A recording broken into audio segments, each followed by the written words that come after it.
हरिओम। सप्तदशोध्यायः। मैनाक की स्थिति। मेरु पृष्ठ पर परमात्मा से ब्रह्मा जी का प्राकट्य। मेरु की विशालता, ब्रह्मा जी के द्वारा सृष्टि, ब्रह्म और ब्रह्मा के स्वरूप का वर्णन, गंगा का प्रादुर्भाव, सोम की उत्पत्ति, धर्म के पाद, योग साधना, ऐश्वर्य से हानि, वेदों का प्राकट्य, यज्ञ पुरुष का वर्णन, योग वेत्ता की महिमा, चित्त की उपलब्धि में कारण, मोक्ष संबंधी कर्म करने का विधान और कर्मफल के त्याग से मुक्ति। वैशंपायन जी कहते हैं, जन्मेजय, बढ़ते हुए सूर्य ने पृथ्वी में जो छिद्र कर दिया था, उसमें स्वभावतः रचे गए मैनाक पर्वत को स्थापित कर किया गया। उस पर बहुत से पर्व मतलब कामना पूरक, चिंतामणि, कल्पवृक्ष और कामधेनु आदि हैं। इसलिए उसे पर्वत संज्ञा प्राप्त हुई है। वह अविचल होने के कारण अचल कहलाता है तथा स्वभाव से ही मेरु के समान स्थित है। उस पर्वत के सुविस्तृत पृष्ठभाग पर एक महान समृद्धशाली व्यक्त रूपधारी पुरुष निवास करता है, जो ज्योतिर्मय परमेश्वर से प्रकट हुआ है। उस परमात्मा ने स्वभाव से ही इस पुरुष की सृष्टि की है। मस्तकवर्ती सहस्त्रार चक्र में जो ब्रह्ममय तेज विराजमान है, अथवा वेदांत में जिस ब्रह्म में तेज का प्रतिपादन हुआ है, उसी का ज्योतिर्मय स्वरूप इस पुरुष के रूप में प्रकट होकर प्रकाशित होता है। उसी पुरुष के मुख से 4 मुखों और 4 श्रेष्ठ ब्राह्मणों के साथ ब्रह्मा जी का प्राकट्य हुआ है, जो अपने तेज से प्रज्वलित हो रहे थे। उनका मुख वेद है, जो परमात्मा के निश्वास रूप से प्रकट हुआ है। ब्रह्मा जी उस वेद के धारण करने वाले ब्राह्मण शिरोमणि हैं। इस प्रकार वो महान भूत पुनः पूज्यतम भाव को प्राप्त हुआ। जिसने पहले महासागर के भीतर से पृथ्वी देवी का उद्धार किया था, वही महान भूत है। वही ब्रह्मा जी के स्थान मेरु पृष्ठ पर जाकर चतुर्मुख ब्रह्मा के रूप में प्रतिष्ठित हुआ। जो वराह रूप से पृथ्वी का उद्धार करके अदृश्य हो गए थे, वे ही भगवान फिर ब्रह्मा जी के रूप में दृष्टिगोचर होने लगे। उस समय उन भगवान के दोनों चरणों की संधि में जो मेरु पर्वत का शिखर था, वही ब्रह्मलोक हुआ। उसकी ऊंचाई 1,01,00,000 योजन की है। इसी प्रकार उसका विस्तार भी इससे 4 गुना है, अथवा कोई भी प्राणी कई सहस्त्र वर्षों में दिव्य ज्ञान के द्वारा भी उसके विस्तार की गणना नहीं कर सकता।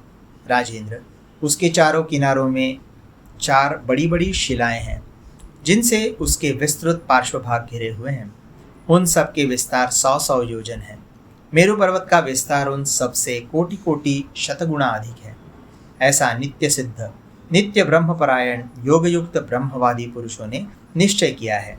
नरेश्वर, भरतनंदन, श्री विष्णु तथा मरुद्गणों, देवेंद्रों, रुद्रों, वसुओं, आदित्यों, विश्वदेवों एवं विवस्वान और वरुण के साथ रहकर भगवान ब्रह्मा उसी ब्रह्म प्राप्त ब्राह्म शरीर से भूमि और भूमिपालों की रक्षा करते हैं। ब्रह्मा जी जिस ब्रह्म को प्राप्त थे, वो ब्रह्म सर्वत्र समभाव से स्थित है। विष्णुमय तेज के रूप में प्रकाशमान है। बहुत से नियमों ने जिन्हें अपना अनुगत बना लिया है, तथा जो सत्यभाषण एवं ब्रह्मचर्य व्रत के पालन में तत्पर रहते हैं, उन वेद के पारंगत विद्वान ब्राह्मणों ने जिसे ब्रह्म के नाम से बताया और जाना है, वही वह ब्रह्म है। इस प्रकार ये तीनों लोग ब्रह्मा के दिन में स्थित रहते हैं। अव्यक्त ब्रह्म भी ब्रह्मा के उन दिन में प्राण युक्त शरीर के भीतर जीवात्मा रूप से व्यक्त एवं प्रतिष्ठित होता है। परब्रह्म परमात्मा के प्रभाव निश्वास रूप वेद से प्रतिपादित जो नियत मतलब नित्य कर्म है, वो जिनकी वाणी में भी कपट नहीं है, ऐसे पुरुषों द्वारा यदि निरंतर शुद्ध भाव से किया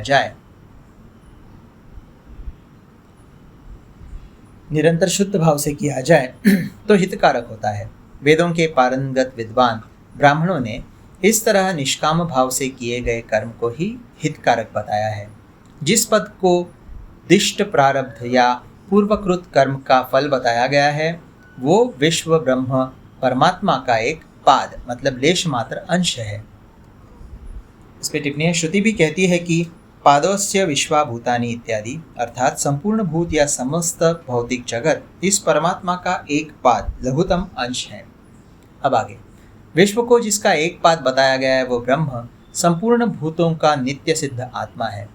उसे सकाम कर्मों द्वारा नहीं प्राप्त किया जा सकता, तो भी वेदाभ्यासी विप्रों के भावों की विविधता के कारण सत्यव्रत में तत्पर रहने वाले ब्राह्मण, इंद्र, मित्र, वरुण आदि सारे शब्द जिसमें वाचक रूप से प्रतिष्ठित हैं, उन विश्व शब्द का यज्ञों में विनियोग करते हैं। उन सकाम यज्ञों द्वारा इंद्रादि देवों के ही लोकों की प्राप्ति होती है, जो मोक्ष या भगवत प्राप्ति के सामने नितांत तुच्छ है। अतः मुमुक्षु पुरुषों को निष्काम कर्मों द्वारा ही परमात्मा की आराधना करनी चाहिए। विश्वरूप मतलब स्थूल और मनोरूप मतलब सूक्ष्म, ये दोनों केवल बुद्धिमात्र रूप है। ऐसा जानते हुए उन भगवान ब्रह्मा ने पहले स्त्री पुरुष रूप जोड़े की सृष्टि की। वे ही विश्वरूप सनातन भगवान ब्रह्मा अपनी शक्ति स्वरूपा देवी के साथ विपुल भोगों की रचना करके अपने अनुगामी कश्यप आदि के साथ उन्हें आचरण मतलब उपयोग में लाते हैं। अकिंचन पद मतलब संन्यास मार्ग पर जाने की इच्छा वाले जो मोक्ष रूपी गंतव्य पद के यात्री हैं, उन ब्रह्मवेत्ताओं के लिए जो सदा वर्णीय परमात्मा है, वे यह भगवान ब्रह्मा ही हैं। अलुप्त ज्ञान शक्ति से संपन्न परमेश्वर से औषधियों के स्वामी सोम उत्पन्न हुए। उस समय उस सोम के उत्पादक उस परमेश्वर का स्वरूप ऊर्ध्वलोक से गिरती हुई जलधारा ही थी, जिसने भगवान महेश्वर को भूतनाथ के पद पर अभिषेक किया। वो जलधारा उस समय स्वाभाविक रूप से भूतनाथ महेश्वर का अभिषेक करके इस महान कर्म का संपादन करने के पश्चात कलकलनाद करने लगी। इसके कारण वो नदी कहलाती है। ब्रह्मलोक का महत्व बढ़ाकर मार्ग रोकने वाले पर्वतों के सहस्त्रों टुकड़े करके वे देवी गगन से भूतल पर अवतीर्ण हुई।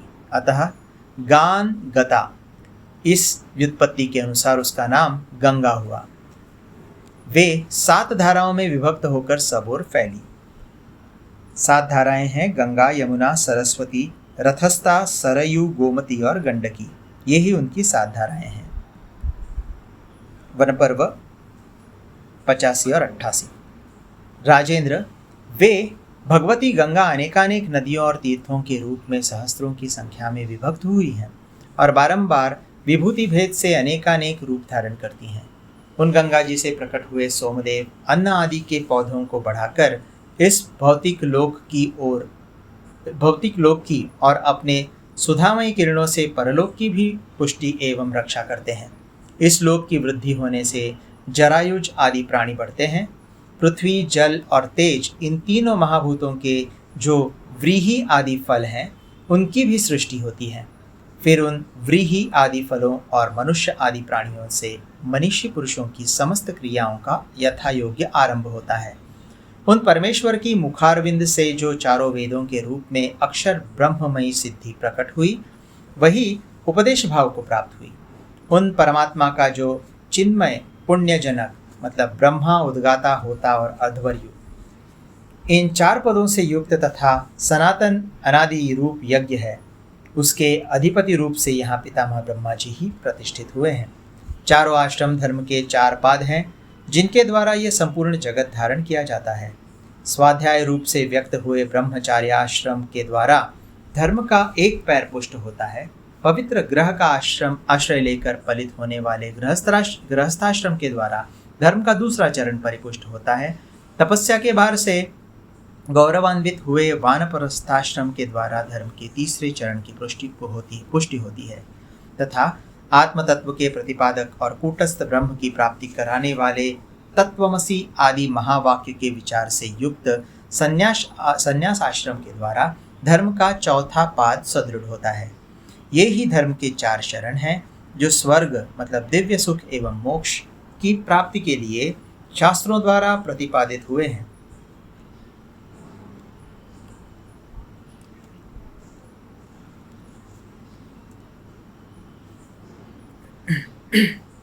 न्यायपूर्वक गृह्य धर्म के पालन से सोम मतलब सोमाधिष्ठित मन ब्रह्मांड मंडल में वृद्धि को प्राप्त होता है, अर्थात व्यष्टि के अभिमान को छोड़कर समष्टि के अभिमान से संपन्न होता है। वेद के अनुसार ब्रह्मचर्य व्रत के पालन और स्वाध्याय से सनातन वेद सदा बने रहते हैं। वेदोक्त धर्म से युक्त गृहस्थों को भी देखकर मेरु पर्वत के शिखर पर स्थित हुए पितर तथा ऋषि भी उनके धर्म से तृप्त होते हैं। उन मेरु पर्वत के उत्तम शिखर को, जिसे ब्रह्मलोक कहा गया है, देखो, उसकी प्राप्ति के लिए प्रयत्न करो। किस तरह सो बताते हैं।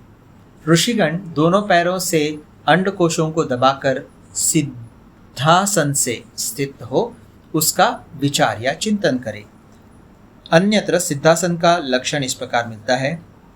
मेढ्रादुपरि विनयस्य सव्यम गुल्फम तथोपरि गुल्फांतरम च विन्यस्य सिद्धासनमिदं भवेत्। अर्थात बाएं गुल्फ को लिंग के ऊपरी भाग में रखकर उसके ऊपर दूसरा गुल्फ रखकर बैठे, ये सिद्धासन है। ग्रीवा को मोड़कर दोनों हंसलियों की संधि में अपनी ठोड़ी को सटा दे और पीठ को इस तरह भीतर की ओर झुका दे कि छाती का भाग कुछ ऊंचा हो जाए। फिर हंसते हुए पुरुष के समान मुद्रा में स्थित हो, दांतों को परस्पर सटने न दे, दोनों हाथों को नाभि देश में रखकर अंजलि की मुद्रा में कर दे, अर्थात बाएं हाथ के ऊपर दाहिना हाथ रख ले। फिर सब ओर से अपने अंगों को काबू में रखता हुआ ध्यान लगावे। इस प्रकार ध्यान लगाते हुए अधिकारी पितामह ने मन प्रधान प्राण के द्वारा ब्रह्म अर्थात अपने जीवात्मा को मूर्धा मतलब भवों और नासिका के मध्य भाग में ले जाकर मानसिक संकल्प के द्वारा विष्णु अर्थात विश्वरूप की सृष्टि की। ऐसा उन्होंने योगेश्वर के योग से किया। चित्त वृत्तियों के निरोध को योग कहते हैं। वो प्राणरोध या प्राणायाम के अधीन है, अतः वही योगेश्वर है। उसी प्राणायाम के योग अर्थात अभ्यास से उन्होंने पूर्वोक्त रीति से जीव को मूर्धा में स्थापित करके ऐश्वर्य प्राप्त किया, जिससे वे संपूर्ण जगत की रचना में सफल हुए।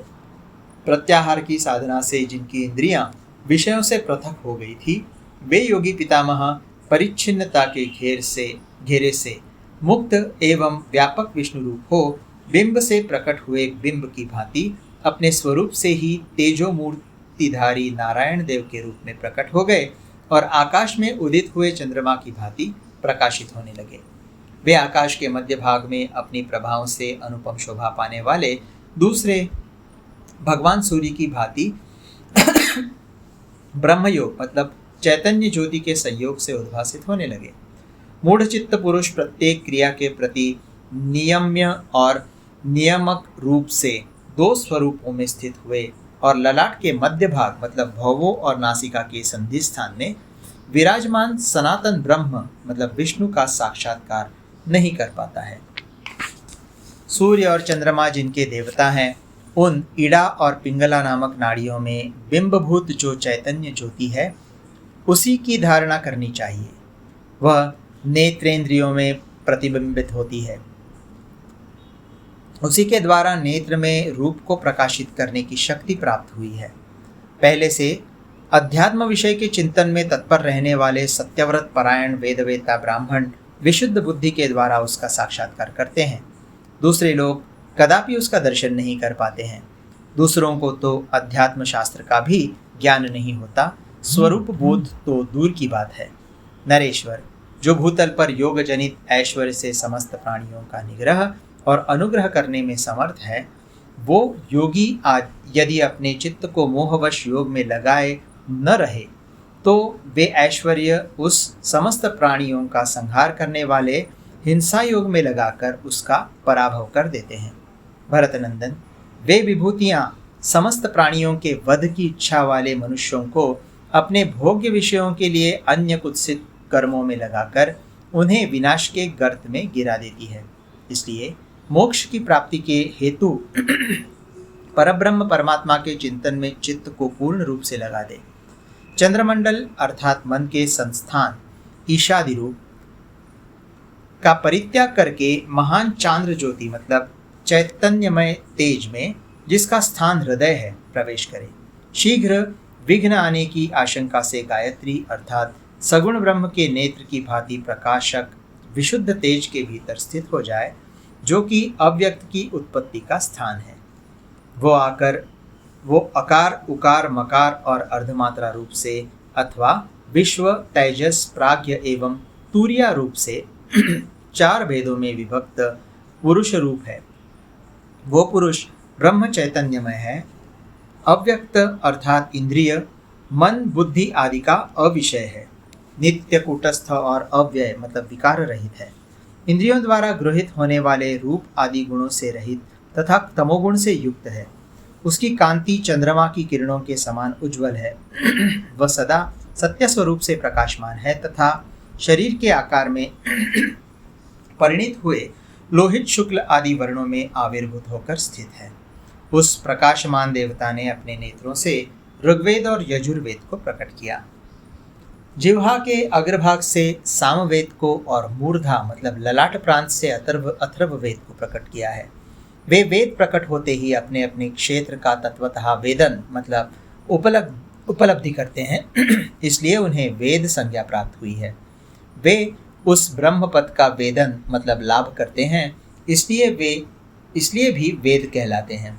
उस समय वे वेद पहले उस सनातन ब्रह्म को ही अपने अपने मानसिक भावों के अनुसार दिव्य रूप और आभा से युक्त विश्व, तेजस, प्राज्ञ एवं तूर्य पुरुष अथवा यज्ञ पुरुष के रूप में प्रकट करते हैं। अथर्ववेद का जो योग है वो यज्ञ पुरुष का सिर माना गया है। जो ऋग्वेद का भाग है वो उसकी ग्रीवा और भुजाओं के बीच का अंग है। सामवेद के भाग से उस यज्ञ पुरुष के हृदय और पार्श्व भाग निर्माण हुआ है। इसी तरह जो ये यजुर्वेद का भाग है उसके द्वारा यज्ञ पुरुष के पेडु और उसके ऊपर के भाग कटि प्रदेश, उरु, जंघा और चरणों के साथ शेष शरीर की कल्पना हुई है। वो दिव्य रूप और माया से युक्त पुरुष अमर अविनाशी तूरीय पद से प्रकट हुआ है। तात वह हिंसा रहित सनातन वेदमय यज्ञ इहलोक और परलोक में समस्त प्राणियों के लिए सुखदायक होता है।